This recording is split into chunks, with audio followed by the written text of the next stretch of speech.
So today I was in the process of erasing what I had covered yesterday, which was, and if you haven't seen the video already, I went over the hierarchy of marketing. So in this thing that we understand as marketing, which is doing the work of creating a system that consistently and predictably gets people to choose a decision that we want them to make to bring a change about the people we seek to serve. In this thing, that I left out what the main part of it is, besides brand. And if we go back to the idea that attraction is created when we have alignment with what they believe is good. So if they believe good dentistry is a doctor who is proactive, is a clean atmosphere, is no waiting line, whatever that might be, whatever their beliefs are. If we're aligned with it and they're aware of it, then we have a chance of creating attraction. And we went through this hierarchy, and what I left out was all the space in the middle right here that isn't covered, because we also covered in yesterday's video that brand is a trust building aspect of you can have alignment, but if there is no trust associated with that alignment, then it kind of falls apart.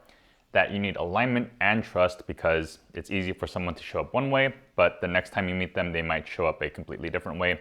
So with continuous repetition, we build trust, we build brand. But what is the stuff that fills the gaps here, the main thing? And I would argue that the main thing here are touch points. And touch points are all the different little elements of a person's experience of you when it comes to your dental practice.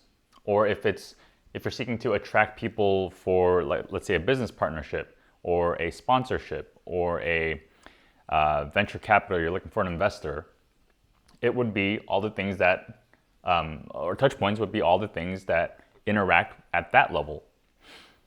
And touch points are probably the most important thing because it creates alignment. At every touch point, you have a chance of telling the person without words, but through experience, that, hey, we are in alignment. And through repeated touch points and repeated experiences, you start to develop a brand and therefore strong alignment and trust with that alignment. And as we also saw yesterday, awareness is moving away from our control, from our ability to run advertisements, our ability to influence awareness. It shrinks as people start to move away from advertising, as advertising becomes crowded with people who are looking to sell, therefore dropping profit margins. That awareness is largely going to be solved when we do the work of creating more alignment and thereby leveraging word of mouth, which is exponentially increasing today as communication becomes cheaper and cheaper. Think of how expensive it was back then when there were landline and operators and fax machines to today where we all have cell phones and we live in a more connected economy than ever before. All right, so in this video, what we're going to cover are touch points and what they are, and I'm going to have two examples to illustrate here. So let's get into it. And as I mentioned before, touch points are the opportunity for someone to experience you. And that is everything. So, and there's infinite numbers, there's an infinite possibility of things that could be touch points. So let's say you go to a German restaurant that sells, I don't know, specialty German hot dogs and sauerkraut and stuff like that. Then the way they speak, their accent, the types of beer they have in the fridge, the uniform they wear, the flags that they have, the decorations on the wall, all of these are touch points.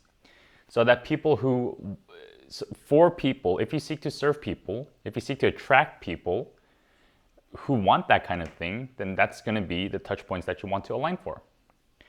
Whereas, if you seek to serve and align with a different group of people, you might show up as something like Wiener Schnitzel, which is totally different than like an authentic German restaurant that I went to in, the Grand in LA, the Grand Central Station. What touch points do is it creates alignment, but you have to start with the smallest viable audience. Who do you seek to serve? Because from there, you can understand what it is that they want. And who you seek to serve is so important because in order to deliver what it is that they want, like after you understand their belief patterns and see what they're actually what they believe is good alignment with them, subconsciously or consciously, that who you choose is going to influence what type of product or what type of service or what type of practice you develop. That if you choose to serve people who want fast food, who don't believe in, who don't care about eating healthy, who don't care about, or who want something more convenient, then you're going to end up going for more volume. You're going to end up going for a different type of business model than if you choose to serve people who care very deeply about, let's say, German food and want a more, or are willing to pay a premium for a more authentic or a more, I don't know, German experience. All right, so let's take a step back and let me illustrate a different touch point here. So I have these two toothpastes. So this is by Dentiste or Dentist. It's a Korean brand, and I got this as a gift. And when I looked it up, this goes for about $25-ish. And this is Colgate. You can buy a pack of 3 for about $10, so about $3, a little more than $3 here. And I'll put this here to illustrate. So who you seek to serve is going to influence the type of product that you develop, or the type of practice that you develop, or the type of service that you develop. So Colgate is obviously going for a very different audience than Dentiste. I'm going to call them Dentiste. I don't know if it's pronounced that, but... And to call these competitors would be kind of a misnomer, because they're not seeking to compete with each other. They have totally different audiences. Someone who buys this isn't going to be someone who buys this, and vice versa. Someone who buys Colgate, or Colgate is seeking to serve people who want value. They want cost efficiency. They want to solve a problem without thinking too much. They don't care so much about the different innovations that are happening within toothpastes. Dentiste is serving a very different audience. They're looking for people who care more about health, who are willing to pay more to protect their health, or people who are more sensitive to health and therefore have to care more about their health, right? And because of that, this represents two very different business models. And in dentistry, let's take the analogy to dentistry now. This could be a more mass consumer or for a volume type of practice, and this could be for a more niche, high price point practice. And both are valid. You can do very well with Colgate. It's just a very different business model, and it's going to be very different types of challenges where you're now dealing with more operations, you're dealing with more systems, because you have to have an infrastructure that supports volume. Whereas here, you're looking at a bit more craft, a bit more artistry, a bit more when it comes to like the creative aspect of creating alignment and figuring out what these people want.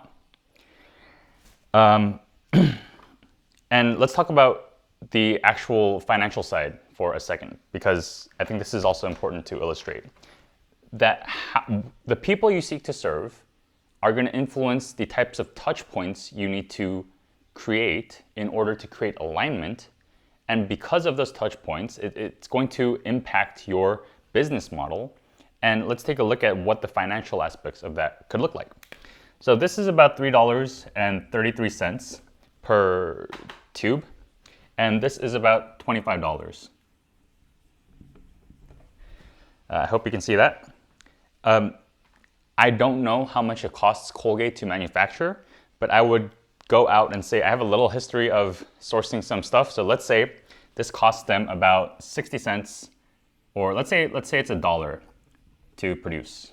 All right, so their profit margins here are going to be about $2.33. All right, complete estimate. I don't know the insides of what goes on. And let's say Dentiste, for them, it costs them, let's say, it costs $3 to produce. All right, so they are netting $22.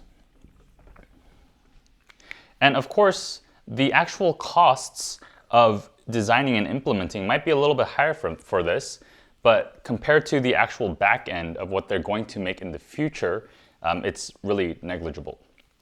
And what we can see here is that for each unit sold, they are making about 10 times more profit than Colgate. So that is massive. To compete, Colgate has to sell 10 of these for each one of these.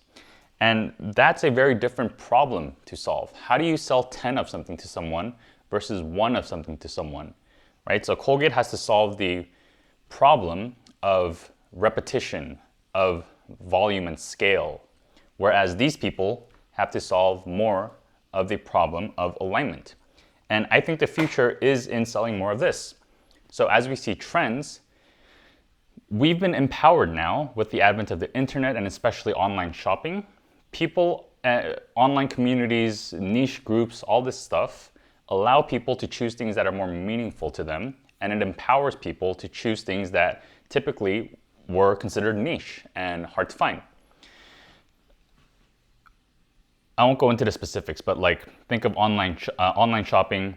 They don't have to worry about square footage, return on square footage. They don't have to worry about inventory going bad. They just list stuff and people can choose. People have the ability to search for information, find information. There's many niche groups. Our people are empowered to travel now. Like we didn't have many cars back then. We didn't even have airplanes, commercial airplanes, till relatively recently, way after marketing was invented. And so as people start getting more niche, the entire flavor, the tastes of people have been shifting and trending towards desiring more niche things. And Chris Anderson in The Long Tail, I think I have his book somewhere here. In The Long Tail, he wrote that in his research, that niche and more meaningful items were now outselling and doing more profit, more revenue, with higher profit margins than more mainstream headline, or what he calls header products that are more popular, more mainstream, more focused on volume. So this is where the future is trending towards, all right? And these people have a much easier job when it comes to the actual sales and delivery and attraction of people, whereas Colgate is looking at mass distribution, mass production, mass advertising, and so on. All right. And okay, let's illustrate touch points now. Let's take a step back again. Take a look at these two products. And let me actually open this.